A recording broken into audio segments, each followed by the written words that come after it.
অঙ্গভঙ্গির মাধ্যমে কিভাবে আমরা ছড়া বলবো সেটা হচ্ছে আমাদের নাটক শেখার প্রথম ধাপ।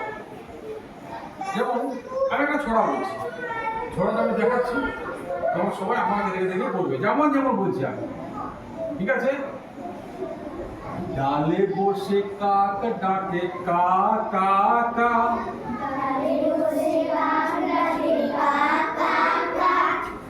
ডালে বসে কাক ডাকে কা কা কা,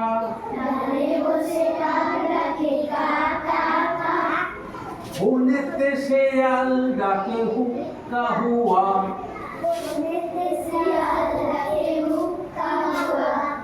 বনেতে শেয়াল ডাকে হুক্কা হুয়া,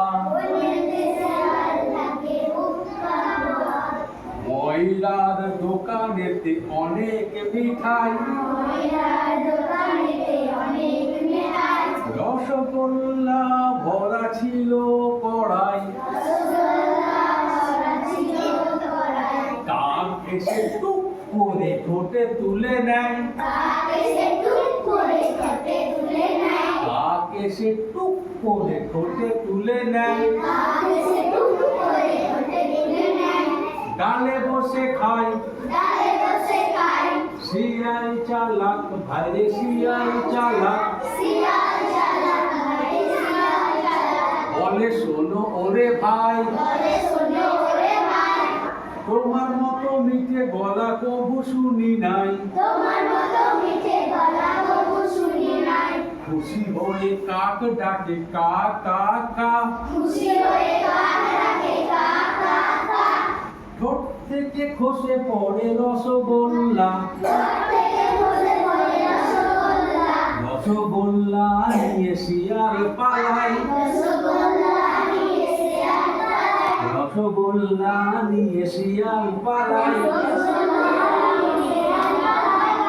ডালে বসে কাক করে হাই হাই হাই।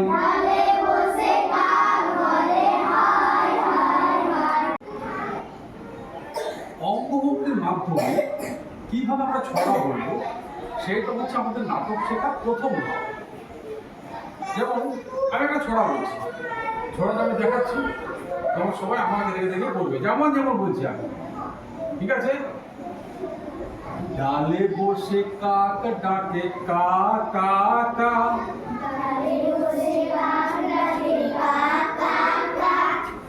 ডালে বসে কাক ডাকে কা কা কা,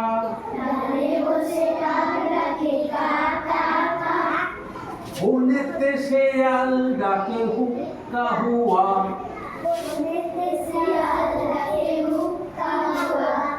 বনেতে শেয়াল ডাকে হুক্কা হুয়া,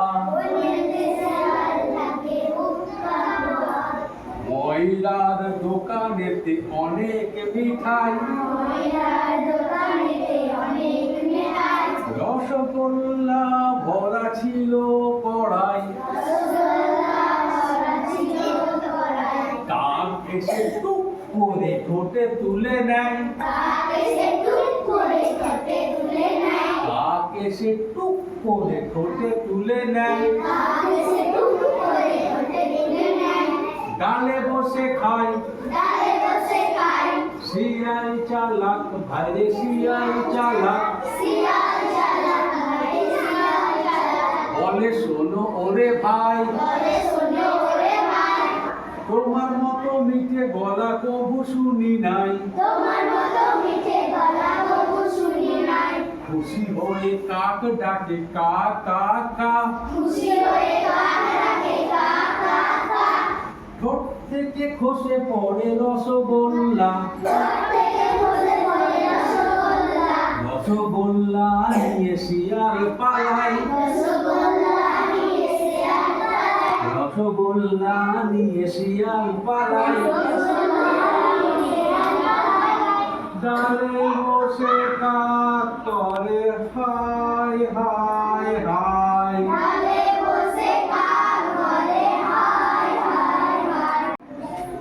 আজকে আমরা এসেছি আগামী প্রগতিশীল নাট্য সংস্থার পক্ষ থেকে তোমাদের স্কুলে একটি একদিনের কর্মশালা করার জন্য। তবে কর্মশালা কেন করবো আগে বুঝতে হবে নাটকটা কি, নাটক কেন লাগে। নাটক হচ্ছে একটা মাধ্যম যেখানে মঞ্চে বিভিন্ন কলা কুশলী বিভিন্ন চরিত্রে অভিনয় করে এই সমাজে যা যা ভালো দিক মন্দ দিক সেগুলো তুলে ধরে। একটা আয়নার মতো, আয়না যেমন আমরা নিজেদের অনুষ্ঠানে দেখতে পাই, নাটকও সেরকম আমাদের সমাজের একটা আয়না। সমাজের প্রতিচ্ছবি এর মধ্যে আমরা দেখতে পাই, বুঝতে পারি কোনটা ঠিক কোনটা ভুল। নাটকটা তো এমনিতে হয়, নাটক শিখতে হয়। নাটক শেখার জন্যে কতগুলো ধাপ আছে। প্রথমত অভিনয় শিখতে হবে। অভিনয় শিখতে হলে যেটা দরকার সেটা হচ্ছে শরীরের অঙ্গভঙ্গি শেখা, আবৃত্তি শেখা, সংলাপ বলতে শেখা। তারই কিছু নমুনা আমি তোমাদের কাছে আজকে পেশ করব।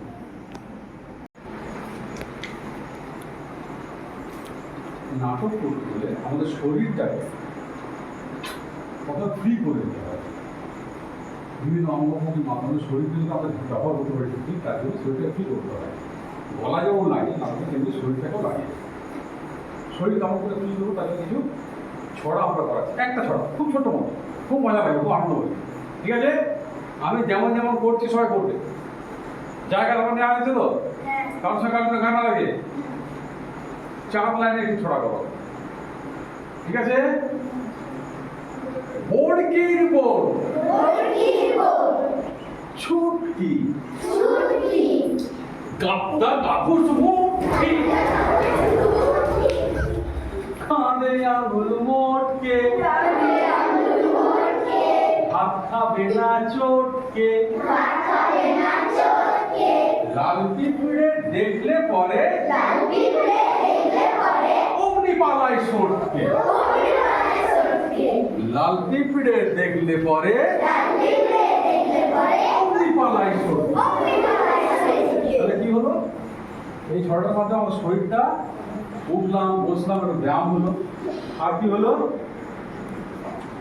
বড়কি কেমন দেখতে হয়, ছুটকি কেমন দেখতে হয়, মুটকিরা হলে কেমন হয়, একটু কাঁদতেও শিখলাম নাকি। হ্যাঁ, একদম সহজ মনে হয়। এবার একটা গল্প বলবো সবাই মিলে, ঠিক আছে? একটা শেয়ালের গল্প। আমার সঙ্গে সবাই, একটি যে ছিল শেয়াল, তার বাবার গায়ে তাগদ ভারী, ইয়া গোবর ইয়া দাড়ি, ধর্মা হাটার রক্ত বাড়ি, ছিল সে দেয়াল, দেয়াল দিতে দিতে নিচের পানে তাকাচ্ছিল, দাড়ির গোছা ঝাঁকাচ্ছিল, কে জানে কোন খেয়াল। সেই শিয়ালের মাসি সারাটা দিন খেটে খুঁটে, পাটনা বেটে কুটনা খুঁটে, সে যে বুঝে বাজাচ্ছিল বাঁশি। সে যে বুঝে হলো না, সে যখন সামনে আয়না আছে সাজছি, সে যে বুঝে বাজাচ্ছিল বাঁশি। বাঁশির সুরে সুরে নাচছিল সে কিলবিলিয়ে, গাইছিল সে হিল হিলিয়ে, হাসছিল এক হাসি। অমনি বাবা শেয়াল পড়ল নিচে হুড়মুড়িয়ে, আর হলো সব চুড়মুড়িয়ে, মোটা সুদাস ভাঙলো মোটা সুদাস। ঠিক আছে, কেমন লাগলো? হ্যাঁ, ঠিক আছে।